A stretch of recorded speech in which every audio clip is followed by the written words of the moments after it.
Jungkook তের কাছে এসে বলে, আমাকে দেখে তোমার ভয় লাগছে তাই না? কিন্তু কিন্তু বিশ্বাস করো, আমি কখনো চাইনি তুমি আমার এই ভয়ঙ্কর রূপটা দেখো। আমি শুধু চেয়েছিলাম তোমার সাথে থাকতে, তোমাকে ভালোবাসতে। হ্যাঁ হ্যাঁ, হয়তো আমি তোমার কাছে এসেছিলাম কোনো উদ্দেশ্যে, কিন্তু বিশ্বাস করো আমি এখনো সত্যি তোমাকে ভালোবাসি, মন থেকে, নিজের থেকেও বেশি ভালোবাসি আমি তোমাকে। তোমার সাথে আমি আমার জীবনের প্রতিটা মুহূর্ত কাটাতে চাই। আমাকে ছেড়ে যেও না প্লিজ। আমার এই অন্ধকার জীবনে আলোর খুব প্রয়োজন। তুমি আমার জীবনে সেই আলো হতে চাইবে তে? এতক্ষণ ওর কথাগুলো শুনছিল চুপচাপ। ওর কথা শুনে ভয় কমে যাইতে, ওর আরো বেশি করে ভালো লাগতে থাকে জাংকুককে। জাংকুকের বলা কথাগুলো ওর হৃদয়ের গহীনে গিয়ে যেন আটকে গেছে। সত্যি তো, ও তো এই কথাগুলো শুনতে চেয়েছিল ওর কাছ থেকে, আর আজ যখন সেই মানুষটা এই কথাগুলো বলছে এই অবস্থায়, তখন ও কি বলবে বুঝতে পারছে না। তুমি কি উদ্দেশ্যে আমার কাছে এসেছিলে? সেটা শুনে তের ওর জন্য খুব কষ্ট হতে থাকে, ওকে আরো বেশি আপন ভাবতে থাকে। ওর তখন আর জাংকুকের এই রূপ দেখে ভয় লাগছিল না, বরং ওকে আরো বেশি ভালোবাসতে ইচ্ছা করছিল। ও ধীরে ধীরে জাংকুকের কাছে যায়, একদম কাছে। জাংকুক তেকে তার কাছে আসতে বারণ করছিল, কারণ হয়তো তে ওর কাছে আসলে ও কোনো ওর ক্ষতি করে দিতে পারে। কিন্তু তে জাংকুকের কোনো কথা না শুনে ওর আরো কাছে চলে যায়। ওর একদম কাছে গিয়ে ওর হাত দুটো জাংকুকের গলার ওপর দিয়ে ওকে নিচের দিকে টেনে আনে ওর কাছে। তারপর ওর ঠোঁট দুটো দিয়ে পরম ভালোবাসায় জাংকুকের দুটো ঠোঁট স্পর্শ করায়। জাংকুকের শরীরে একটা অনুভূতি খেলে যায়। ও প্রথমে অবাক হলেও পরে ও নিজের চোখ বন্ধ করে নেয় পরম আবেশে। ও ওর দুটো হাত দিয়ে তের কোমর ধরে ওকে ওর আরো কাছে নিয়ে আসে, তারপর সমান তালে ওকে কিস করতে লাগে। এর মধ্যে জাংকুকের শরীরে এক অদ্ভুত পরিবর্তন আসে। ওর হাতের নখ, পায়ের নখ ধীরে ধীরে স্বাভাবিক হয়ে যায়। ওর পিঠ থেকে ডানা গায়েব হয়ে যায়। ওর ভ্যাম্পায়ার তীর তো গায়েব হয়ে যায়। আর ওর লাল চোখ জোড়া নীল হয়ে যায়। আর এই সব রোমান্টিক মুহূর্তের কাবাব মে হাড্ডি হয়ে এন্ট্রি হয় ওই ভ্যাম্পায়ারটা। সরি, রং টাইমে এন্ট্রি করে ফেললাম। ওর কথা শুনে তে আর জাংকুক দুজনকে ছেড়ে দিয়ে দূরে সরে দাঁড়ালো। তে লজ্জায় পুরো লাল হয়ে গেছে। ও তাড়াতাড়ি করে কিচেনের দিকে চলে গেল। সবসময় রং টাইমে আসো কেন? জানো না আমি এখন একা না, আগে থেকে আসার আগে নক করে আসবে। আরে বাবা সরি, বললাম তো ভুল হয়ে গেছে, আগে থেকে নক করে আসবো, ওকে? আচ্ছা, ও কি সব দেখে নিয়েছে? হ্যাঁ, আমি ওকে সব বলে দিয়েছি। আচ্ছা তাহলে আমি আসছি। আমি শুধু এখানে তোমার কি অবস্থা দেখতে এসেছিলাম। এখানে এসে তো দেখি তোমার অবস্থা খুবই ভালো। ওকে, ক্যারি অন। এই বলেই ওই ভ্যাম্পায়ারটা চলে যায়। আর জাংকুক একটা শার্ট পরে নেয়, কারণ ওর ডানা বের হওয়ার কারণে ওর আগে পরা থাকা শার্টটা ছিঁড়ে গেছে। শার্ট চেঞ্জ করে কিচেনে যায়, দেখে তে দাঁড়িয়ে আছে। ও ওর কাছে গিয়ে ওকে পেছন থেকে জড়িয়ে ধরে। জাংকুক জড়িয়ে ধরাতে হুঁশ ফিরে আসে তের, কারণ ও এতক্ষণ ধরে কিছুক্ষণ আগে ঘটে যাওয়া জাংকুকের সাথে ওর সুন্দর মুহূর্তগুলোর কথা ভাবছিল। ওর কাছে ওই সময়টা যেন স্থির হয়ে গেছিল। জাংকুক ওকে জড়িয়ে ধরতেই তে ওর দিকে ঘুরে ধীরে ধীরে তাকায় জাংকুকের দিকে, আর প্রথমবারের মতো জাংকুকের চোখ দ্বারা দেখতে পায়, যা ছিল নীল, অসম্ভব নীল। কোনো স্বাভাবিক মানুষের চোখ যেমন নীল হয় তেমন না। জাংকুক এই কারণে সবসময় লেন্স লাগিয়ে রাখতো। তের আর জাংকুককে দেখে এখন আর ভয় করছিল না। তে জাংকুকের মুখে লাগা চোটগুলোকে দেখছিল, যা ডার্কের সাথে লড়াই করার সময় লেগেছিল।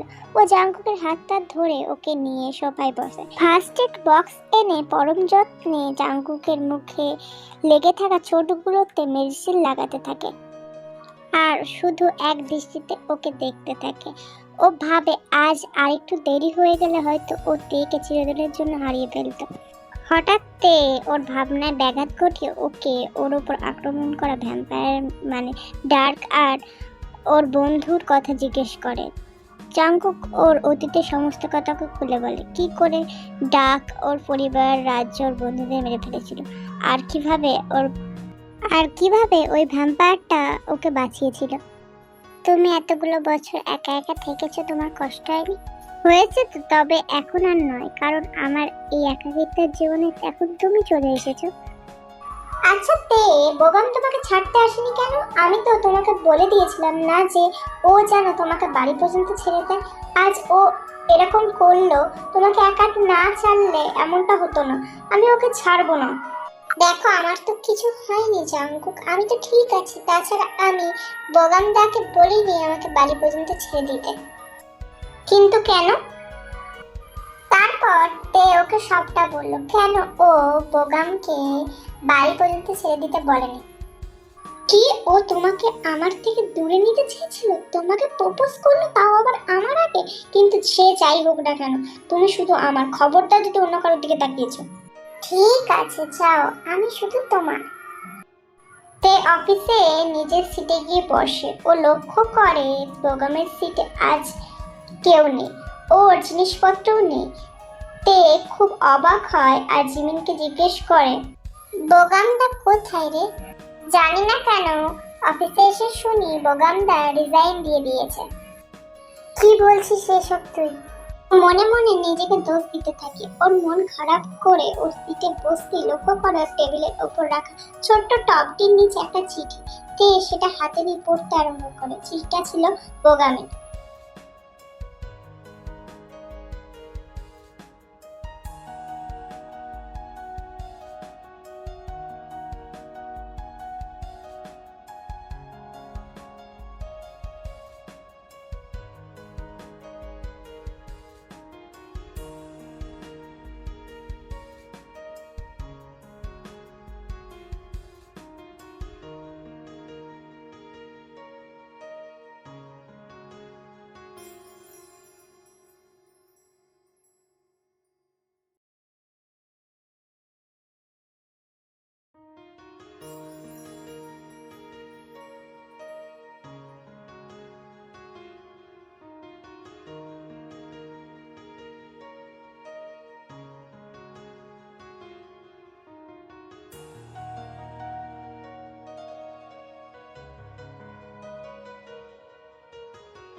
চিঠিটা পড়ে যেন তের চোখ দিয়ে যমুনা নদীর স্রোত বয়ে চলেছে। সেটা থামার নামই নিচ্ছে না। ও সবকিছুর জন্য নিজেকে দোষ দিতে থাকে।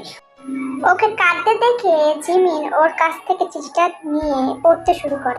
জিমিন সবটা পড়ে। তেকে ছাদের দিকে যেতে দেখে একটু ভয় পেয়ে যায়। ও ভালো করে জানে তে সবকিছুর জন্য নিজেকে দায়ী করছে, আর তাই ঝোঁকের বসে কিছু একটা করে দিতে পারে। আর ও এও জানে যে এখন জাংকুক ছাড়া ওকে কেউ আটকাতে পারবে না। তাই সে দৌড়ে জাংকুকের কেবিনে যায়। ও দেখে জাংকুক বোগামের রেজিগনেশন লেটারটা দেখছে। ওখানেই সই করতে যাবে তখনই জিমিন ওকে বোগামের লেখা চিঠিটা দেয় আর বলে তে ছাদের দিকে গেছে, ও যেন তাড়াতাড়ি যায় সেখানে।